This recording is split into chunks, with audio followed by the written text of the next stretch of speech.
Okay, I want to share with you two practices that you can begin to implement immediately to show yourself more compassion. So, in our last video, we talked about the three elements of self-compassion and that they're self-kindness, common humanity, and mindfulness.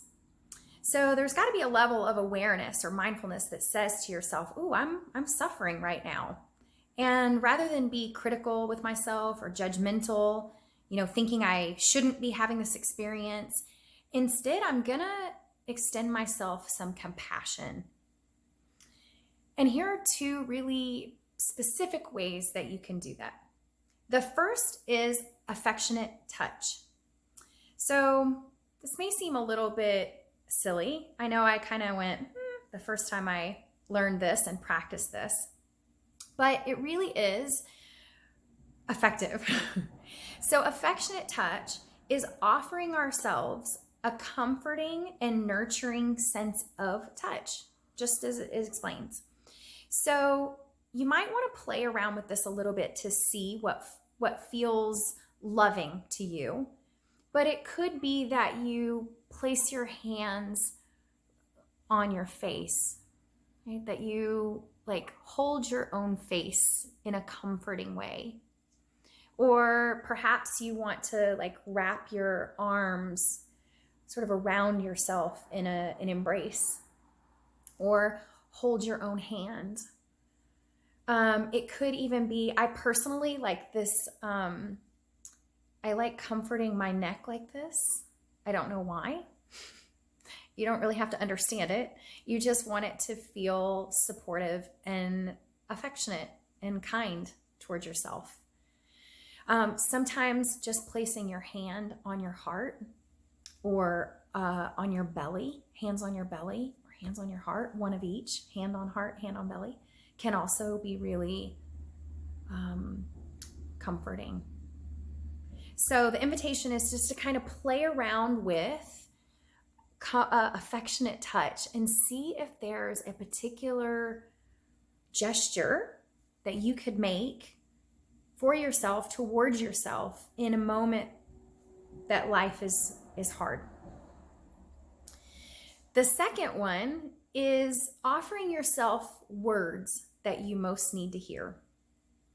So sometimes we find ourselves wishing that someone else would tell us, "You're doing a really great job," or "Keep going, this will pass.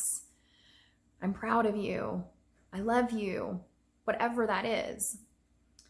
But offering ourselves self-compassion is turning towards ourselves and offering ourselves whatever it is we most need.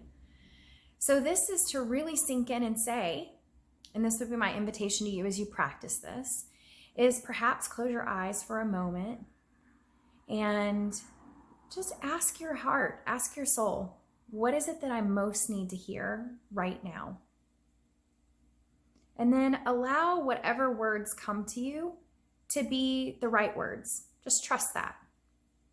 And then actually say them out loud to yourself.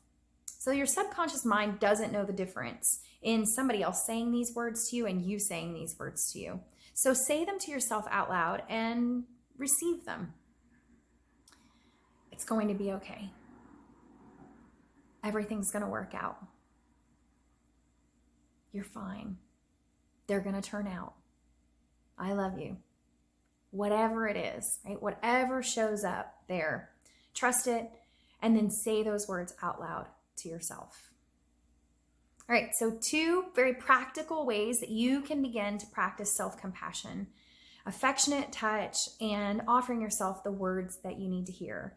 And doing so with the three elements present. So there's kindness, not judgment. There's common humanity, appreciating your humanness. And there's a level of mindfulness that is aware of the experience, but not identified with the experience. And I'd love to hear from you. If you try those, what works, what doesn't work, what did you like, what did you notice, anything that you want to share about your experience of actually practicing self-compassion, send it my way.